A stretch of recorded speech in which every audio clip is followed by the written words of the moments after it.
Welcome everybody back home watching this video. Of course, we're here with referee and judge Hall of Famer, only one of two South African Hall of Famers, and of course Stanley Christodoulou. Thank you for being here today. Thank you. We are here to actually talk about your book that's coming out really soon. No official release date yet, but obviously keep up to date with our social media because we will be updating you as to what's happening there and where you can attend that. So first of all, let's talk about your boxing, how you got into boxing, and basically where you come from originally. Good. I was born and bred in Brixton, Johannesburg, and I got involved in boxing as a result of being in a lot of street fights I used to have. And then one guy took me to a gym across the road where the amateur boxers took place, and my brother and I, we both got engaged in amateur boxing. I had 12 amateur fights, won them all. I sustained an injury to my right knuckle, which affected my career. It was then I went into the other aspect of refereeing and judging. But the start was in Brixton, and across the road from where I lived, Pete Krause, who eventually won the WBA Cruiserweight champion, lived there, and he grew up in front of me. I watched him fight in his career as well. Sure. So all there, I was born and bred in Brixton. That's where it all began. And when you're young and you're sort of looking for an occupation, like, I mean, obviously you had your injury, but sticking in boxing, and why choose a referee and judge? Well, what happened was I spent all my tickies and pennies when you look at those years on boxing magazines, and Willie Terweel. I idolized Willie. I thought Willie was one of the great boxers. But his brother Vicky won the world title. Willie was more classic boxer. He retired and he became a referee and judge. And one day I was working at the bank in Hillbrow. He walked to the bank and I immediately recognized Willie. When I started talking to him, we got engaged in discussion. And there was a fight at Kwatema Civic Centre Springs. And he actually invited me to come to the event, which with him as a guest. And I took that opportunity and I went to Springs and I saw one of the greatest show ever. The main battle was between a fellow called Joe X Kilengidi, defending the title against a fellow called Colton, a fighting Fiat Monokotlo. But the atmosphere was electrifying, the fights were superb, and immediately once you get caught like that, it's like you need a fix, you get, and that's how it started. So I immediately took a liking to it. And then the very next night there was another show at Standerton in Springs, after Springs, also on the east. Yes. Willie I went with Willie again. And there was another official, Danny Schultz, and the three of us, and nobody else. The other officials didn't turn up. So the then chairman, George John Davis, was a legal advisor for the city council. There was a chap called Old Bones McLean was the timekeeper, and the secretary, Captain Vieira, and they were there. And George approached me, saw me at the boxing the night before. He said, "Man, we've got a problem here. I know you like boxing, I heard," and so forth. We had a chat. He said, "Let's give you a crash course." We sat down, like I would talk to you, we're just discussing now. Went through the fundamentals of scoring. And I judged the first 9 bouts. It wasn't a big, it was like what we would call a development show, 4 or 6 rounders. And I often crack jokes about it. I was on the right side of all the fights, 9. Either we all got it right, or all got it wrong, you know what I mean? Or at least. But George was impressed. And he invited me to become an official. And I went the very next day, or the Monday I should say, to the offices. And I got an application and also the Gazette. All the regulation were published in the Government Gazette in English and Afrikaans those years, I cut it out, I made a little rule book for myself, and I studied those rules from A to Z. So I got involved in that. And then I think it was the end of 6 weeks later, I did a fight in Soweto at Uncle Tom's Hall. It was a Transvaal title fight. One of the stable mates of Ngidi was living there, and he fought a fellow, Isaac Mandonda, and I judged that fight, and I came out with flying colours. So that was the beginning. It's an amazing sport. When it gets into your blood, it gets into your blood. And it got into my blood from that time, So I got involved. Let's talk. Okay, so now you're officially a judge at this point of your career. The lead up to becoming a judge and referee that goes on to reffing World Championship bouts. Yeah. Talk to us about the lead up. How difficult is it to get to that stage where you get to the world level? Okay. Well, I was fortunate in a sense that in 1964, there was the first and only riot that I'm aware of at Orlando Stadium, where a fellow, Kangaroo Mohutu, was quite a big fight. He had a big following from Alexander, and he had a big following. Okay, that was Alexander gang that they were really great, and he was fighting Ngidi, and I was one of the judges, and it went by decision. Right. The result was they weren't happy with the decision. That those years they didn't announce the scores after the fight. Okay. They just say the winner so and so. The crowd reacted terribly, and there was a riot. They threw things at us. Well, I remember I crack about it. If we had Olympics those days, I would have won the 100-meter hurdles because I jumped up all the chairs and I ducked towards Willie's car. And we still had another show that evening. Don't forget, boxing, statutory controlled, of course. You had black boxing, white boxing separately. That evening we had a show at the Skilpad Saal in Pretoria, and Hottie Vanilla fought Chris Van Rooyen in the main event, but on the undercard, Fraser fought. And I was shaking at first, but I was still very young, and I shook it off, and that's made me believe maybe I had the ability to forget about that and focus. Got to did some fights as well. And then they suspended boxing in the Transvaal those years because of the incident for about 3 months. They then called a meeting at the hospital police station, Hospital Hill, and asked the officials who would go back. Just my hand went up, Willie Terwiel, and a guy called Danny Schultz. The other guys said, we're going to go back in the right. They assured us there'd be a lot of police protection. There was a rematch between the two, the rematch. Yeah. Went to do the fight, I was at the rematch again. And this time, to be honest, I was nervous. The place was packed to the rafters. And I remember sitting judging, and I was focused, believe me. And going into the last round, you start feeling uneasy. And this time I had Ngidi winning by a bigger margin. This guy was good. He was bob and weave. He had a style that would attract you, but he wasn't scoring. And in the last round, Ngidi knocked him out. I jumped up. And it saved you. It saved you from actually making it. I'm not supposed to show it. Yeah. I jumped up and I quickly sat down. Oi. Put things to bed. And that was the start, because being young and going to all the shows, I went 1 year to 54 events in the Transvaal. I never missed one. You get chances because I'm there, I'm getting the fights, And it was even jealousy amongst officials. Some said, you think you're a big shot now. One day I went to one of the offices. What do you mean? One guy was telling me, what a good official those years. I said, where were you, Wolf? His name. I said, you wanted to show? I'm there. So I got the breaks because of my enthusiasm, my love and passion to go to all these events. And there were some great fights, great fighters, believe me.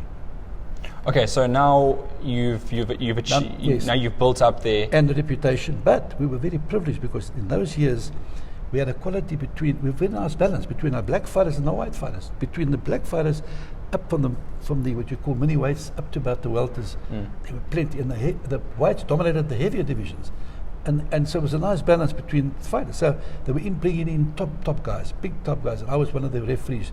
Joe Brown, the former lightweight champ of the world, you can look up his record. Even Ruben Hurricane Carter, remember him when they made that famous movie? He came out, he had 2 fights. He fought once against Ngidi, knocked out, and the second one, I was the judge, Willie was the referee. Ernest Burford at the Lano Stadium knocked him out. And other great champions that I did, Shabat, another world champion, Ricardo Arredondo, current champion, we fought a non-title fight. So in the white area, I had all these fighters that were fighting, and in the townships, some great guys, even the great Henry Armstrong I met, he did an exhibition bout, he refereed. And on the undercard, I did some Tommy Tips, some of the names won't ring a bell. And the experience just came, because I was very, very good. And then George and Davis identified, he said, this guy, he sort of seen my way I was moving, and I learned my trade. You could get a better apprenticeship, put it that way. Yeah. And Willie also, to a large extent, great fighter, but one time when we got them together, he didn't know what to tell him. George said to me, Willie, how many times have they told you instructions and you don't relate that? So Willie was a great official and a good judge as well. So I got tips from him, started following the sport, listened on radios to events, and the lucky break came eventually in 1973. Well, let's talk about that. Obviously, your first world title fight, Arnold Taylor. Correct. That's the big one. Correct. Talk to us about that day. What was going through your mind when you were approaching the first world title fight? Obviously, that's the biggest day of your life at that point. Correct. Talk to us about it. I had 10 years of experience of doing these other big fights. So I was very nervous, I'll be honest with you. I'd injured my knee, my ankle. I never forget Clive Noble. I walked down some stairs a week before, and I twisted my ankle. I was in pain. I phoned Clive. I went to see him the next day. He said, put it first in ice at home. I went the next day. He said, listen, don't worry. He says, when the bout starts, you won't even feel your legs sore. Yeah, adrenaline's pumping. Yes. And I was so honored because it was an opportunity that I didn't expect. It was lucky. I got a lucky break. And what a fight that was. One of the greatest fights. And as Clive said, when the bell rang, I didn't forget I had legs. you don't realize it, pain. Yeah. Afterwards, I was limping out of the stadium, It took a while. But you get so immersed in what you're doing and so focused and having such a love and passion, it just comes to translate to something positive. You know what I mean? And I did this, and in the heat of the moment, there were situations that I took a very difficult call, made all the right calls, thank God. And it was one of the classic bouts of all time. So let's talk about that now, because obviously we first fight's done now. if you're looking back at your entire career, Yes. first of all, there's two things. There's the highest profile fight you would have been involved in, and then, of course, your favorite fight that you would have been involved in. Okay. Can you tell us between the two of them?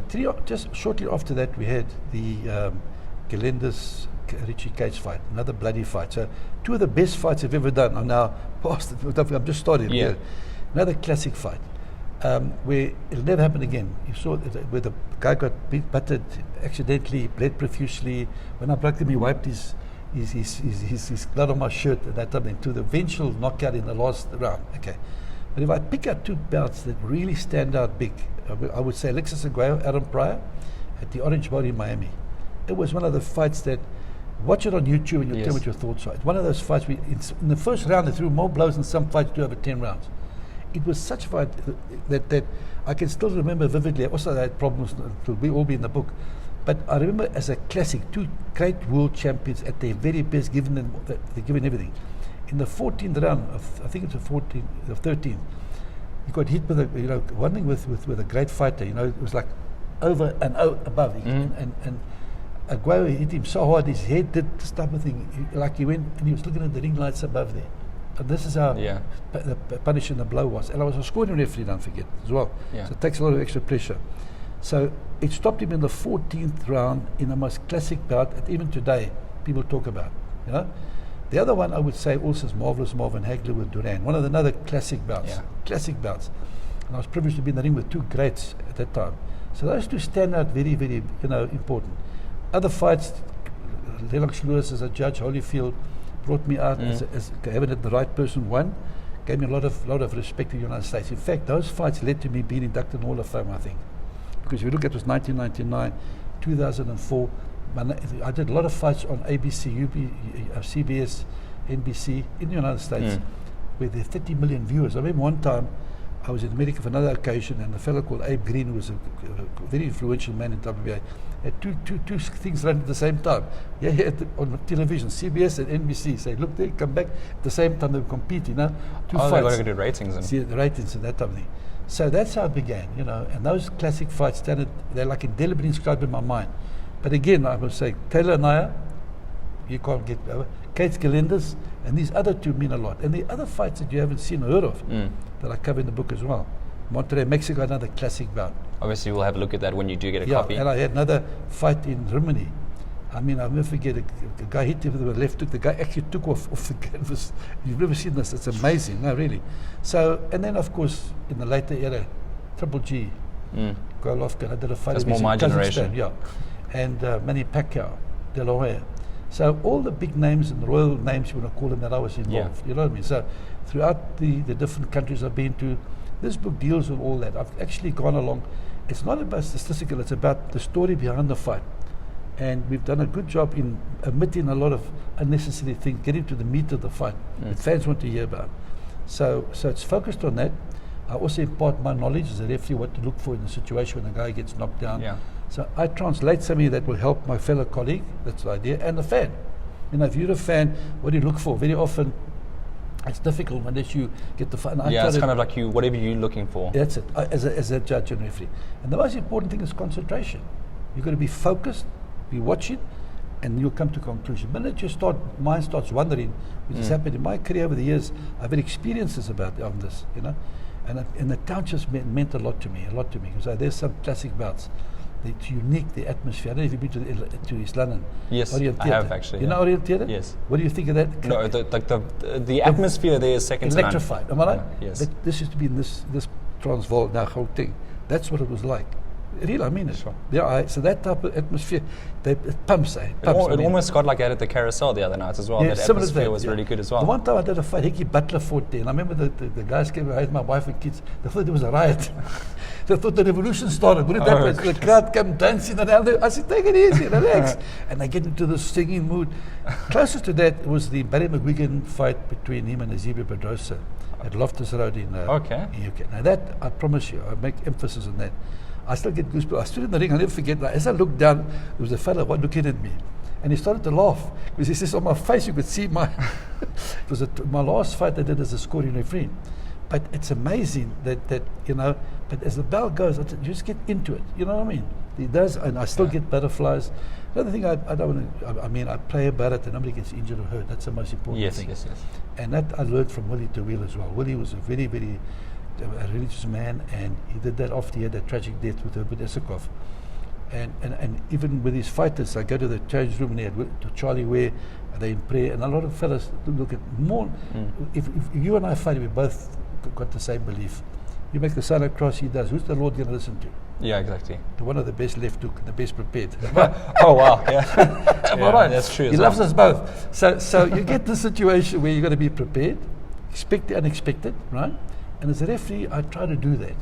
It's not easy, but it comes with all the fights I've been doing, and the more you do it, the more better you get. So with all that background, I mean, I did fights like you won't believe. And then, of course, the most important thing, which I'm proud of, really proud of, when I saw boxing normalized, professional boxing led the way to sport integration. We started it. I was secretary from 1970. Happened to do that admin side, and then we had the one fight in '73, and eventually Bob Foster was 6 weeks later fought Pierre Fourie. Things changed. You had the golden era, I would call it. Yes, yeah. Where the restrictions, it took another 6 years of arm wrestling with the government to get all normalization which came. So it was professional boxing, never mind the other sport, and I feel very happy that I accomplished. And I got, as a result of that, 2 presidential awards. Jeez. I think the only one to my knowledge at the time, and Springbok jacket that they eventually gave also as something special, Gary Player and myself. The amateurs couldn't get, it was all for, professionals are big. Professionals, yeah. So I got that, I'm very proud of that. But the one I got from de Klerk was one, and then of course President Nelson Mandela, who was a big boxing fan, by the way. Knew the sport Nelson, so bad. Yeah. And we also had the same respect for the 2 fighters, Joe Louis, his favourite, and a pound for pound, Sugar Ray Robinson, pound for pound, the best boxer. Is that your opinion, the best boxer that's ever lived? Absolutely. You ever watch him on film? Sugar Ray Robinson. I've got the life story. Pound for pound, you must watch it. I mean, the guy was moving backwards. He knocked you out moving backwards. You've seen that? It's amazing. And accuracy. And he had this killer instinct that very few have got.